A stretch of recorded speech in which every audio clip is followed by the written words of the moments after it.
بسم اللہ الرحمن الرحیم رب اشرح لی صدری ویسر لی امری واحلل عقدۃ من لسانی یفقہوا قولی۔ السلام علیکم ورحمۃ اللہ وبرکاتہ۔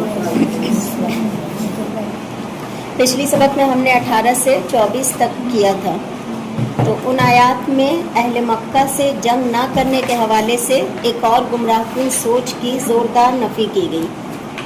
یہ سوچ یہ تھی کہ قریش مکہ نے مسجد حرام کو آباد کر رکھا ہے اور حاجیوں کی خدمت کرتے ہیں، یعنی اللہ کے گھر کو آباد کرتے ہیں۔ تو اللہ تعالیٰ نے کیا فرمایا کہ مشرکین اس قابل نہیں کہ وہ اللہ کے گھر کو آباد کریں۔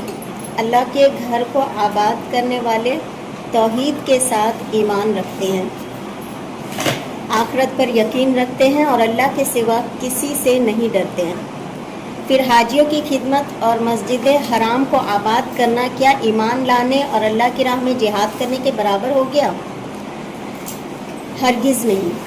وہ لوگ جو توحید پر یقین رکھتے ہیں، جنہوں نے اللہ کی راہ میں ہجرت کی اور جان و مال سے اللہ کی راہ میں جہاد کیا، وہ درجہ کے اعتبار سے انتہائی بلند مقام رکھتے ہیں۔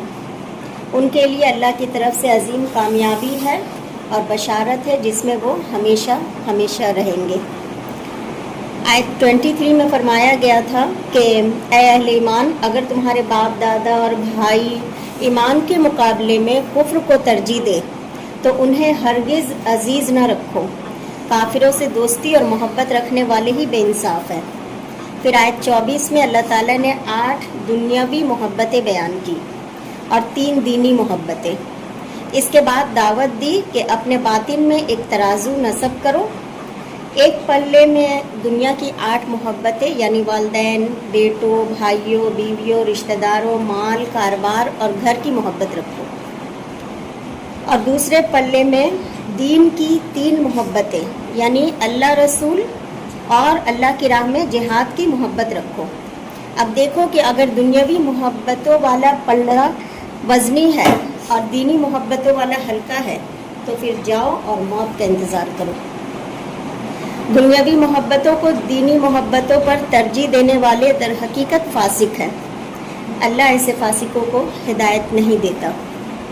یہاں تک ہم نے آیت نمبر 24 تک کر لیا تھا۔ اب دیکھیں، اب ٹاپک جو ہے بالکل چینج ہو رہا ہے، تو ایک دیکھ لیتے ہیں تھوڑا سا پس منظر۔ کیا ہوا کہ اللہ تعالیٰ نے مسلمانوں کو، چاہے وہ کوئی بھی غزوہ ہو، چاہے کوئی سریہ ہو، ہر جنگ میں اللہ نے مسلمانوں کو مدد کی، اور جب بھی ناکامی کا مسلمانوں کو سامنا کرنا پڑا، تو جیسے کہ غزوہ احد، تو جب ناکامی کا سامنا کرنا پڑا تو اس کی وجہ اللہ نے گنوا دی۔ کس میں؟ ابھی جو ہم آیت نمبر 24 کر چکے ہیں، اس میں جو 8 محبتیں گنوائی اللہ نے، ان میں سے کوئی ایک وجہ ہوگی ناکامی کی۔ اب کیا ہوا تھا جنگ احد میں؟ مال غنیمت کا خیال ہی جو ہے وہ درے سے ہٹا کر کچھ لوگوں کو لے گیا تھا۔ اب 2 آیتوں میں ہم غزوہ حنین کو پڑھیں گے، یعنی غزوہ حنین کا ذکر آ رہا ہے۔ اب تک ہم نے جانا کہ رسول اللہ صلی اللہ علیہ وسلم نے مکہ فتح کر لیا، تو تقریباً یوں آپ سمجھیں کہ پورا ہی عرب نے سر جھکا دیا، لیکن جو طائف کا علاقہ تھا، اور سیرت کی کتابوں میں ہم بہت اچھی طرح پڑھ چکے ہیں طائف کے لوگوں کی سنگدلی کو، کہ اللہ کے رسول صلی اللہ علیہ وسلم کو 23 سال میں ایسا معاملہ پیش نہیں آیا تھا جیسا طائف کے لوگوں نے آپ کے ساتھ کیا تھا۔ یعنی یہ لوگ بہت سنگدل تھے، اور ہم پڑھ چکے کہ انہوں نے کیا ٹھان لیا تھا کہ جو بھی ہو جائے ہم اسلام قبول نہیں کریں گے۔ تو انہوں نے نبی صلی اللہ علیہ وسلم کے ساتھ بہت ہی برا سلوک کیا تھا، اور بڑے سخت مزاج لوگ بھی تھے۔ تو ہو سکتا ہے کہ ان کو یہ خوف لاحق ہو گیا ہو کہ اب یہ لوگ جو ہے پاور میں آ جائیں گے تو ہم نے جو کیا ہے تو اب ہمیں سزا ملے گی۔ تو اس خوف کی وجہ سے واللہ عالم یا کیا، طائف کے 2 قبیلے تھے، ایک تھے بنو حوازن اور ایک بنو ثقیف۔ انہوں نے آپس میں مشورہ کیا کہ کچھ بھی ہو جائے ہم مسلمانوں کو پاور میں آنے نہیں دیں گے۔ لہٰذا یہ بہت اچھا موقع ہے کہ تمام مسلمان جو ہے مکہ میں آ کے جمع ہوئے ہیں، ہم اس وقت ان سے جنگ کریں۔ تو آیت نمبر 25 میں اسی کا ذکر ہے۔ بسم اللہ الرحمن الرحیم، اعوذ باللہ من الشیطان الرجیم، جی 18 یا 20 دن بعد۔ اعوذ باللہ من الشیطان الرجیم، لقد نصرکم اللہ فی مواطن کثیرہ ویوم حنین اذ اعجبتکم کثرتکم فلم تغن عنکم شیئا وضاقت علیکم الارض بما رحبت ثم ولیتم مدبرین۔ اللہ نے بہت سے موقعوں پر تم کو مدد دی ہے، اور جنگ حنین کے دن جبکہ تم کو اپنی جماعت کی کثرت پر غرہ تھا تو وہ تمہارے کچھ بھی کام نہ آئی، اور زمین باوجود اتنی بڑی فراخی کے تم پر تنگ ہو گئی، پھر تم پیٹ پھیر کر پھر گئے۔ لقد نصرکم اللہ فی مواطن کثیرہ، البتہ تحقیق مدد کی تمہاری اللہ نے بہت سے مواقع پر۔ مواطن کا لفظ موطن سے ہے، اس کا روٹ ہے واو تو نون، وطن کہتے ہیں جگہ پکڑنے کو، مقیم ہونے کو، یعنی کہیں جم کے رہنے کو۔ موطن مفعل کے وزن پر ہے، اس میں ظرف مکہ ہے، لوگوں کے رہنے کی اصل جگہ۔ جیسے ہم کہتے ہیں نا کہ تمہارا وطن کیا ہے، یعنی تمہارا وطن کون سا ہے، تو مواطن یہاں مواقع کے معنی میں ہے، کثیرتن بہت سے۔ اللہ نے تمہاری مدد کی بہت سے مواقع پر، جیسے ہمیں پتہ ہے کہ اللہ نے بدر کے موقع پر مسلمانوں کی مدد کی، تو بدر کے علاوہ اور کون سے مواقع تھے جب اللہ نے مدد کی؟ فتح مکہ، صلح حدیبیہ، خیبر، ان، اور اب جو ہے آپ دیکھیں گی مدد حنین کے وقت۔ تو اللہ نے تمہاری بہت سے مواقع پر مدد کی۔ تو اصل میں اللہ تعالیٰ مسلمانوں کو سبق دے رہے ہیں کہ اب جو ہے مکہ فتح ہو گیا تو یہ مت سمجھیں کہ اپنی قابلیت کی بنا پہ ہم نے اتنا بڑا کام کر لیا، چھوٹی ہو یا بڑی ہو، ہر چیز جب تک اللہ مدد نہ کرے کوئی کام ہو نہیں سکتا۔ اگر ہم عورتیں مان لیجیے گھریلو ہیں، ہم اگر کوئی بھی کام کرتے ہیں، فرض کیجیے اگر ہم دن بھر کھانا بنانے کا کام کر رہے ہیں، جب وہ کھانا بن کے میز پہ آتا ہے تو اس وقت اپنی قابلیت کا زوم نہ کریں، بلکہ یہ سوچے کہ اللہ نے مدد کی تو یہ کھانا بن کے میز تک آ گیا، ورنہ کسی کی طاقت نہیں تھی۔ وہ جو لوگ کہتے ہیں نا کہ فلاں کے ہاتھوں میں مزہ، فلاں کے ہاتھوں میں مزہ، ایسا کچھ نہیں ہوتا۔ اگر اللہ مدد نہ کرے تو کوئی کام ہو نہیں سکتا۔ تو اللہ تعالیٰ پہلے ہی مسلمانوں کی تربیت کر رہے ہیں کہ ہر ایک چیز میں مدد کرنے والا صرف رب ہے۔ ویوم حنین، اور خاص طور پر حنین کے دن بھی۔ حنین مکہ اور طائف کے درمیان ایک مقام ہے، یعنی ایک وادی ہے حنین۔ شوال 8 ہجری میں اس مقام پر بنو حوازن اور بنو ثقیف سے نبی صلی اللہ علیہ وسلم کی جنگ ہوئی، اور یہ واقعہ تقریباً کب ہوئی تھی؟ فتح مکہ کے 18 یا 20 دن کے بعد۔ اور حنین کے دن بھی تمہاری مدد کی، اس جبکہ عجبتکم، اچھی لگی تم کو، یعنی پسند آئی تم کو، کثرتکم، تمہاری کثرت، جب تمہیں اپنی کثرت پر ناز ہو گیا تھا۔ یعنی ایسا نہیں تھا کہ لشکر میں شامل تمام مسلمانوں کو اپنی کثرت پر ناز ہو گیا ہو یا فخر محسوس کر رہے ہوں، کیونکہ آپ دیکھیے کہ مسلمانوں کی اس وقت تعداد کتنی تھی حنین کے وقت؟ 12,000۔ ظاہر سی بات ہے، وہ 10,000 تو وہی تھے جو فتح مکہ سے مدینہ سے نکلے تھے فتح مکہ کے لیے، تو کوئی خون خرابہ تو ہوا نہیں تھا، تو وہ 10,000 مسلمان تھے، اور 2,000 نو مسلم تھے جو مکہ میں ایمان لائے تھے۔ اور سامنے اپوزیشن میں کتنے لوگ تھے؟ بنو حوازن اور ثقیف کے صرف 4,000۔ تو آپ کو کیا لگتا ہے کہ یہ غرہ، یہ فخر کس کو ہوا ہوگا؟ ابو بکر کو، عمر کو؟ ہرگز نہیں۔ جو نو مسلم تھے، جن کی اللہ کے رسول صلی اللہ علیہ وسلم نے ابھی ان کی تربیت نہیں ہو پائی تھی، نئے مسلمان جو تھے، کیونکہ آپ دیکھیں اتنی بڑی تعداد جو ہے 12,000، کبھی بھی مسلمانوں کی اتنی بڑی لشکر جو ہے تیار نہیں تھی۔ یہ پہلی بار ہوا تھا کہ 12,000 کا لشکر تھا. ان میں سے جو فتح مکہ کے وقت آپ صلی اللہ علیہ وسلم کے ہمراہ تھے وہ 10,000 تھے، اور 2,000 لوگ ہو سکتا ہے کہ وہ بھی ان میں شامل ہو جو مشرک ہو، یعنی وہ اسلام کے ماتحتی میں آ گئے ہوں. اب ان کو جنگ کرنا ہے، یعنی مشرکین ہونے کے باوجود مسلمانوں کا ساتھ دے رہے، تو ہو سکتا ہے ان کی زبان سے نکلا ہو. تو یہاں پہ کچھ مسلمانوں کے زبان مطلب نے سوچا کہ اب تو جب ہم 313 تھے تو ہم تو شکست نہیں کھائے، تو اب تو ہم 12,000 ہیں. تو مسلمان یہ لشکر کشی جو ہے مسلمانوں نے حوازن اور ثقیف کے قبائل کے خلاف تھی، اور طائف کے ارد گرد شاداب وادیوں میں یہ آباد تھا. ہم سب کو پتہ ہے کہ طائف کا جو موسم ہے یا یہ جو جہاں پہ ہے بہت ہی اچھی جگہ ہے. ہوا یہ کہ مکہ کی فتح کے بعد بہت سے قبائل خود بخود آپ صلی اللہ علیہ وسلم کی خدمت میں حاضر ہوئے اور اسلام لے آئے. بہت سے بدوی قبائل ایسے تھے جو یہ سوچ رہے تھے کہ دیکھتے ہیں اب جو جنگ ہوتا ہے اگر مسلمان جیت جاتے ہیں تو اس کا مطلب یہ پیغمبر بالکل سچے ہیں، تو ہم ایمان لے آئیں گے، یعنی ان کی دعوت قبول کر لیں گے. اس کے برعکس حوازن اور ثقیف کا معاملہ جو تھا وہ دوسرے قبائل سے بالکل الٹ تھا. یہ قبائل بہت جنگجو اور ہتھیاروں کے فن کے ماہر تھے، اور جیسے جیسے اسلام کو غلبہ حاصل ہوتا تھا یہ قبائل اس غلبہ کو اپنی ریاست اور اقتدار کے لیے خوف محسوس کرتے تھے. یعنی مکہ کی فتح کے بعد ان دونوں قبائل نے باہمی اتفاق سے یہ پروگرام بنایا کہ اس وقت مسلمان سب کے سب مکہ میں جمع ہیں، اسی مقام پر ان پر ایک بھرپور حملہ کر کے ان کا زور توڑ دیا جائے. ان لوگوں کے جوش و خروش کا آپ یہ عالم دیکھیے کہ یہ ایک تو جنگ کے فن سے ماہر تھے، پلس ان لوگوں نے کیا کیا تھا کہ اپنے عورتوں اور بچوں کو بھی میدان جنگ میں لے کے آئے تھے.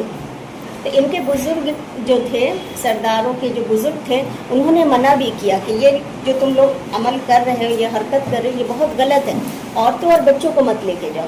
لیکن انہوں نے کیا کہا تھا کہ رہنے دیجیے، انہوں نے کیا کہا کہ اس طرح سے ہم یہ اس لیے کر رہے ہیں تاکہ کسی کے قدم پیچھے ہٹانے کا خیال بھی کسی کو پیدا نہ ہو. یعنی اگر لوگ جنگ سے پیٹھ کیوں موڑتے ہیں، سوچتے ہیں کہ میرے گھر والے بیوی بچے ہیں ان کا کیا ہوگا.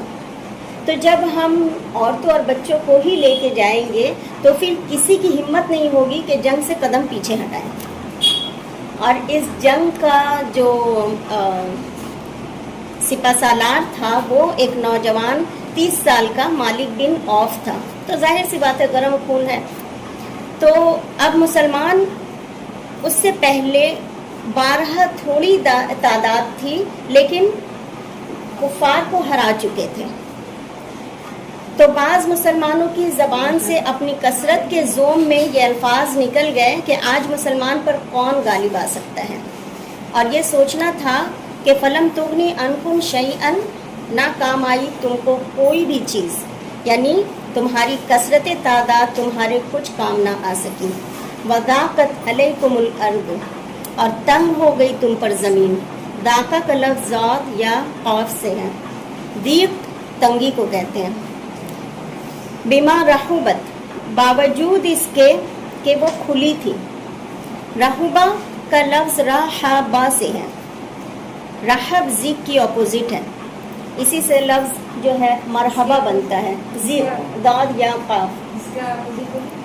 رحبہ کا ضیق داد یا قاف، تو اسی رحبہ سے مرحبا ہے. مرحبا کا معنی کیا ہوتا ہے؟ خوش آمدید، ویلکم. اور ظاہر سی بات ہے ایک انسان ویلکم یا خوش آمدید کب کرتا ہے؟ جب اس کے پاس کسی کو بٹھانے کے لیے جگہ ہو. اگر بٹھانے کی جگہ نہ ہو تو دوسرے کا آنا جو ہے ناگوار گزرتا ہے. تو یہاں رحبت جگہ کی وسعت کے باوجود اس کے کہ جگہ وسیع تھی لیکن تم پر زمین تنگ ہو گئی. زمین تنگ ہونے کا معنی حالات کا مشکل ہو جانا. ثم پھر ولی تم بھاگ نکلے، مدبرین پیٹھ موڑ کر بھاگ گئے. اصل میں ہوا کیا تھا؟ مسلمان فوج جو ہے بالکل صبح صبح یعنی ایک دم فجر کے وقت، جب ٹھیک سے دکھائی بھی نہیں دے رہا تھا، اس وقت پہنچے تھے اپنے تیر انداز دستے. یہ جو ہے مسلمان فوج جس وقت بنو حوازن کے وادی تک پہنچے، مکہ اور طائف کے بیچ میں حوازن کا وادی ہے، یہ جنگ حنین کی جو وادی ہے، وہاں تک جیسے ہی مسلمان کا دستہ پہنچا تو یہ لوگ جو تھے بنو حوازن اور ثقیف کے، یہ لوگ پہاڑی کے اوپر جو ہے گھاٹی کے پیچھے اپنے دستہ کو تعینات کر چکے تھے بہت ہی بہترین طریقے سے. اور جب مسلمان حنین کی وادی میں داخل ہوئے تو وہ لوگ جو ہے دشمن تیر برسانا شروع کر دیتے ہیں. تو بلندی سے جب تیر آ رہی ہوتی ہے تو تمام 12,000 مسلمانوں کا جو دستہ ہے وہ تتر بتر ہو گیا، یعنی ایک کے بعد ایک. اور یہ ایسی بھگدڑ مچی کہ ریلے کی شکل میں جب وہ لوگ نیچے بھاگ رہے تھے تو پورا کا پورا دستہ جو ہے ادھر ادھر ہو گیا. روایت میں آتا ہے کہ ایسے یہ 12,000 مسلمان ایسے تتر بتر ہوئے کہ نبی صلی اللہ علیہ وسلم کے پاس صرف 30 یا 40 لوگ ہی رہ گئے تھے. اور بعض روایات میں آتا ہے کہ صرف 300 یا 400 لوگ رہ گئے تھے. اور اگر 300 یا 400 لوگ بھی ہوں تو یہ بھی بہت معمولی تعداد ہے، کہاں 12,000. تو وہاں سے اتنے کم لوگ جب نبی صلی اللہ علیہ وسلم کے ارد گرد رہ گئے تو نبی صلی اللہ علیہ وسلم اپنی سواری سے نیچے اتر جاتے ہیں اور جھنڈا خود اپنے ہاتھ میں اٹھا لیتے ہیں، اور ہاتھ میں اٹھا کر بلند آواز سے کہتے ہیں. اب یہاں پہ نبی صلی اللہ علیہ وسلم جب بلند آواز سے کہتے ہیں تو ہمیں لگے گا کہ تو کیا بات ہے، اگر بلند آواز سے کہا تو اس میں کون سی بڑی بات ہے. آپ دیکھیے بہت بڑی بات ہے کہ جب آپ صلی اللہ علیہ وسلم نے بلند آواز سے رجز کیا، رجز کہتے ہیں شعر کو، یعنی شعر و شاعری ہوتی ہے نا، تو اللہ تعالیٰ نے قرآن میں صاف کہہ دیا کہ ہم نے اپنے نبی کو شعر نہیں سکھایا، اور نبی صلی اللہ علیہ وسلم کو شعر یاد بھی نہیں رہتے تھے. لیکن جنگ کے مواقع پر موٹیویٹ کرنے کے لیے جو پڑھا جاتا تھا اس کو رجز کہا جاتا تھا. تو نبی صلی اللہ علیہ وسلم نے آواز دیا. کیا آواز لگائی؟ سب سے پہلے تو جھنڈا اپنے ہاتھ میں اٹھایا اور آواز بلند یہ پڑھا، انا النبی لا کذب انا ابن عبد المطلب. یعنی آپ نے کہا کہ یقیناً میں نبی ہوں، میں نبی ہوں، اس میں کوئی شک نہیں. یعنی میں یقیناً نبی ہوں، چاہے یہ 12,000 لوگ میرا ساتھ دے تب بھی اور کوئی بھی ساتھ نہ دے تب بھی، اور میں عبد المطلب کا بیٹا ہوں، یعنی عبد المطلب کا پوتا. میدان جنگ میں بنفس نفیس موجود ہوں. آپ نے تو یوں کہا تھا لیکن وہ رائم بن گیا تو وہ رجز ہو گیا. پھر آپ صلی اللہ علیہ وسلم نے لوگوں کو پکارا، الیہ یا عباد اللہ، اللہ کے بندوں میری طرف آؤ، لوٹو. اس کے بعد آپ صلی اللہ علیہ وسلم نے قریب ہی موجود اپنے چچا حضرت عباس کو کہا کہ آپ آواز لگائیں، کیونکہ حضرت عباس کی آواز بہت تیز تھی. تو آپ نے آواز لگایا کہ اصحاب بدر تم لوگ کہاں ہو، یا اصحاب شجرہ بیت رضوان کرنے والوں تم لوگ کہاں ہو، آؤ نبی صلی اللہ علیہ وسلم کے پاس.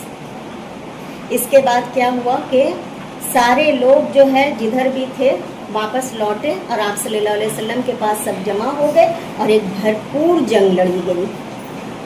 جنگ لڑنے کے بعد مسلمانوں کو فتح حاصل ہوئی.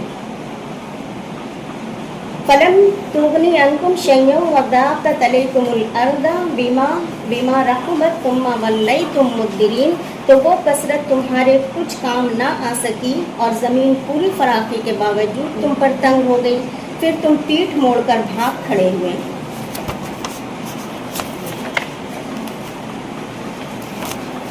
اب جو ہے جنگ میں جب جنگ میں فتح ہو گئی پھر کیا ہوا؟ آیت نمبر 26، ثم انزل اللہ سکینتہ علی رسولہ وعلی المؤمنین وانزل جنودا لم تروها وعذب الذین کفروا وذلک جزاء الکافرین. پھر اللہ نے اپنے پیغمبر پر اور مومنوں پر اپنی طرف سے تسکین نازل فرمائی اور تمہاری مدد کو فرشتوں کے لشکر جو تمہیں نظر نہیں آتے تھے آسمان سے اتارے، اور کافروں کو عذاب دیا، اور کفر کرنے والوں کی یہی سزا ہے.